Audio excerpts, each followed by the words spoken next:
This is being recorded in 2025, I think. I don't know. Dates are hard. And slope fields, there are a lot of things, that you end up learning that feel like, gosh, this is a waste of time. And slope fields, I don't know if it's a waste of time, but it feels like, man, I have to do this by hand. And the answer is, gosh, no, you don't have to do this by hand. You should know how to program a computer to do this, tell Desmos to do it, or whatever.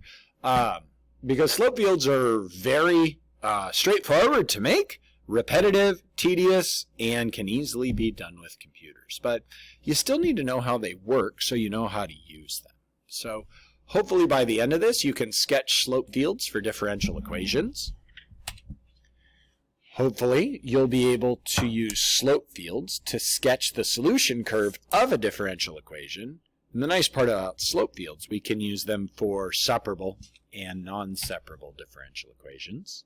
And in my class tomorrow, we're going to use the magic of the internet to create slope fields. Because once you know how they work, if you want to play around with them, well, use technology to make your life easier instead of doing things like it's 1896.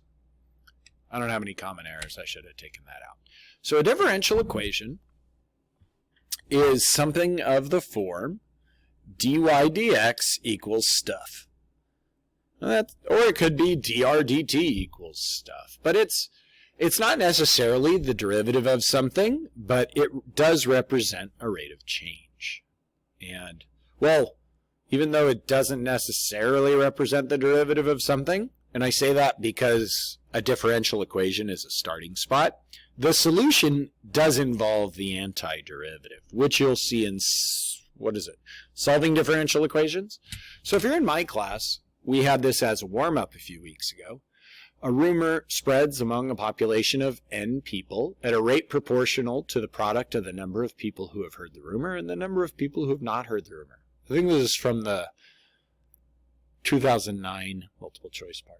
If P denotes the number of people who have heard the rumor, which of the following differential equations could be used to model this situation with respect to time t, where k is a positive constant? I just gave you the solution. So I read dp over dt as the rate of change of the number of people who have heard the rumor over time.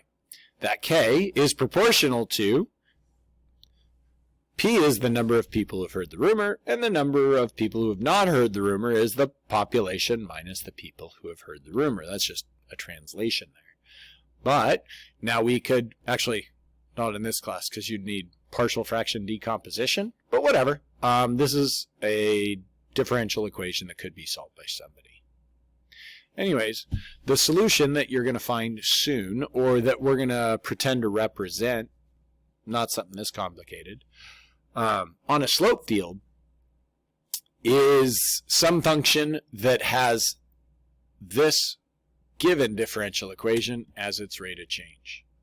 So just to kind of get you on board with the idea, differential equations give rates of change. This could be the rate at which microorganisms are removed from a fluid in manufacturing. We're going to do that example. The velocity of a rocket booster climbing to near Earth orbit, we're going to do that example. Even the rate at which people enter and exit a shopping mall, we're going to do that example. I think those are all three of them, at least the first and the last. Those are College Board questions from old AP tests. Whatever. Rates are useful and all, but it would be more useful to know the amount of organisms in the fluid at any time, rather than the rate at which they're removed. Or the altitude of the rocket, or the number of people in the mall. We want that accumulation function. Slope fields allow us a visualization tool to predict these accumulations. So, here's a differential equation. dy dx is equal to x plus y. But another way to read that is the slope of the solution curve at any point is the x value plus the y value. So, oh my gosh, look at all of that. And so let's dissect a couple of these. What's going to show up? Maybe purple? Okay, so here at 0, 0, we see a slope of 0, and, the slope is the x-coordinate 0 plus the y-coordinate 0, so we draw a little piece of a line that has a slope of 0. What about here at the point 1, 1? What slope was drawn here? Well, that's a slope of 2, because you find the slope by doing x equals 1 plus y equals 1 gives us dy dx is equal to 2. Do you kind of get it? Well, look along this diagonal. Negative 1, 1, negative 2, 2, negative 3, 3. Well, since that x and that y, all those pairs add to 0, the slope along that diagonal is 0 everywhere. And you can tell, I did not make this slope field by hand. I'm 100% certain. I didn't tell Desmos to do this either. Somebody else did that. Okay. So you could, you know, I guess you can't click on a link from a, what do you call that? YouTube video, but maybe if I remember, I'll put these in the show. What do you call it? The little description-y thing. So you can just play around with this, make a new differential equation. What would the differential equation sine x give us? Okay. And then what the solution curve is the function that kind of fits in that slope field. So here, if I said y equals negative cosine of x, right? Oh, sorry. I'm going to do plus c, because then I can explain what that plus c is. You know, everywhere that this graph kind of touches or goes near, well, the slope field describes the shape of the graph, which is exactly what we want. Well, that plus c, apparently we're going slowly. I don't know why I'm not getting, oh, there it goes. I was going to say, I don't know why I'm not getting animation. You know, this slope field represents a family of functions. Or family of solution functions. But notice, no matter how high or how low I bring this graph, whenever this graph gets near one of the pieces of the slope field, it's basically going in the same direction. Okay, there's one for GeoGebra too, but I don't know, I'm more of a fan of Desmos. Okay, so we're going to sketch a slope field, or I'll sketch a couple of pieces, and then I'm going to get pretty tired and just show you the one from Desmos anyways, for dy dx is equal to x, and we're going to go negative 3 to 3 on the x's and negative 3 to 3 on the y's. If you have dot paper, that's pretty darn useful. Okay, so I'm going to start off. Let's put on some axes here. And what? Oh, okay. So dy dx equals x means the slope of the solution curve at any point is simply the x value. So at the origin, 0, 0, that x value is 0 and the slope is 0. So I just draw a little horizontal piece there. At the point 1, 0, the slope is the x value 1, so I just draw a slope of 1. Now you need to be kind of right, but it doesn't need to be super precise. No one's getting out a protractor and making sure, you know, that's a perfect, well, you know, I think we should call them pi force angles, but I think you're more comfortable with 45 degrees. Anyways, at x equals 2, a slope of 2, and basically what I'm trying to do is, you know, direct what I'm drawing, aiming at that point, 1 to the right and 2 higher. At 3, a slope of 3. And when these have been scored by College Board, we're doing our first online one this year, so I doubt we're drawing a slope field. But what they're looking for is the slopes, they obviously have to have the correct sign. And slope of 0 has to be horizontal. But, you know, as we look to the right, the slopes, 1, 2, 3, should just visually get steeper. And remember, our job was to do negative 3 to 3 by negative 3 to 3. Maybe we can find a pattern.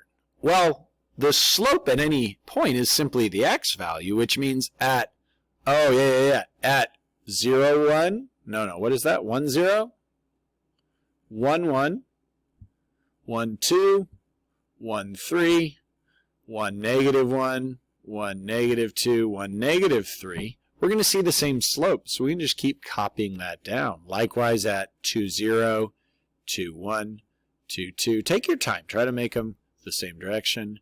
2, negative 1, 2, negative 2, 2, negative 3. They're all going to have the same slope. So I'm just going to delete all of those. Hopefully you have the idea. And there you go. That's what this slope field would look like. Oh, you got to ignore this red row down on the bottom. Red row, red row. Okay, so a little bit of a summary. A differential equation in the form dy dx tells the rate of change, the slope, the instantaneous rate of change, the derivative of a function at a point. And we may not know any points of the function. For example, this represents a whole bunch of different things, a whole bunch of parabolas. Now, does the solution curve, I don't know, go through the point 1, 2? We don't know.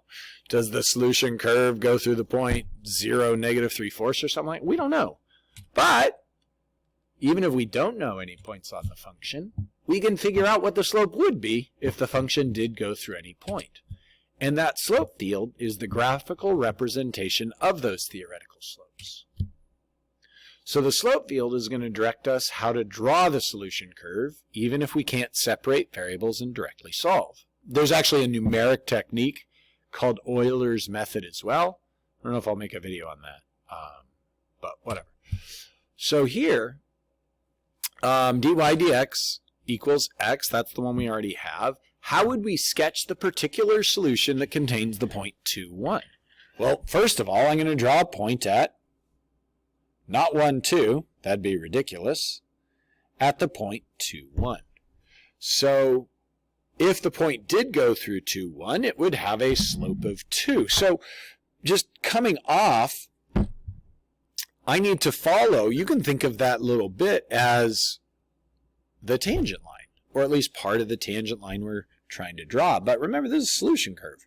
So I'm not trying to draw a tangent line, so let's see why. Remember, the slope field is supposed to show the slope of the solution curve. And look at this green piece right here.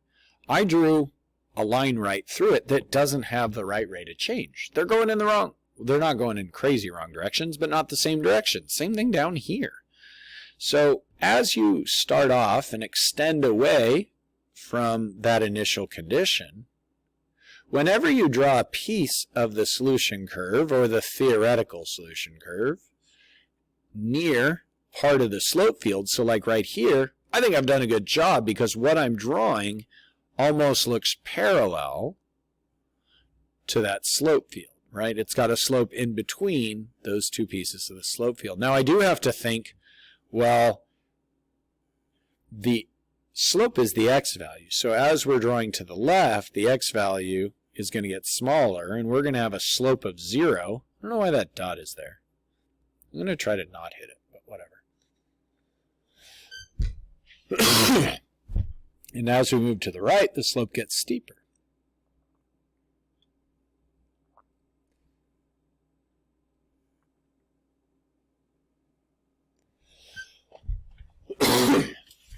Something like that. Oh, that's why there's a point.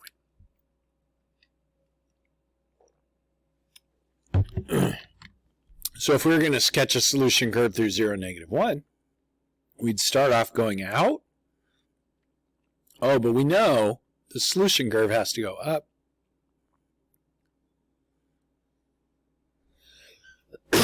Sorry. Now notice it's not connect the dots. You don't have to necessarily hit these pieces. Like, I didn't happen to touch any on the left. But on the right, oh, I wasn't trying to erase. Gosh darn it. On the right, right here, I drew right next to that orange piece, and I was going the same direction. Oh, didn't realize I had those in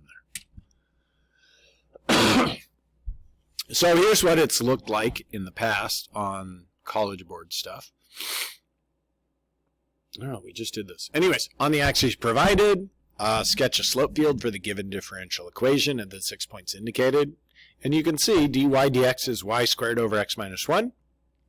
And so your job is to just kind of draw in those 6 slopes. So start wherever you want, 0 squared over 0 minus 1, that's 0 over negative 1. At 0, 0, we draw a slope of 0. And let's see, 0, 1, that is 1 squared over 0 minus 1. That's a slope of negative 1. 2 squared over 0 minus 1 is negative 4. Something like that. If that comes up, you should be thrilled. I don't know how it's going to come up. the way College Board is giving out tests this year, but we'll see. Hopefully that helps.